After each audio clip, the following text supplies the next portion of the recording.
ప్రపంచంలోనే అతిపెద్ద పర్వతం ఎవరెస్టుపై మంచు తుఫాను బీభత్సం సృష్టించింది. దీంతో వేల అడుగుల ఎత్తులో దాదాపు 1000 మంది పర్వతారోహకులు మంచు శిఖరంపై చిక్కుకుపోయారు. వీరిని రక్షించేందుకు స్థానికులతో కలిసి అధికారులు సహాయక చర్యలు చేపట్టారు.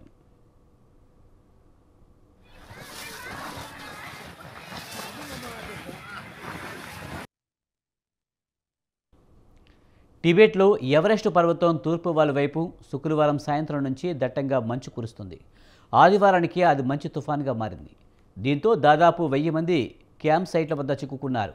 వారిని కాపాడేందుకు సహాయక చర్యలు కొనసాగుతున్నాయి. ఇప్పటి వరకు 350 మందిని రక్షించి క్యూడాంగ్ అనే చిన్న టౌన్షిప్కు తరలించారు. ఎవరెస్ట్ పైకి వెళ్లే మార్గాల్లో భారీగా మంచు చర్యలు పడి పర్వతారోహులు దారులు మూసుకుపోయాయి. దీంతో వాటిని తొలగించేందుకు వందలాది మంది స్థానికులు, రెస్క్యూ సిబ్బంది శ్రమిస్తున్నారు.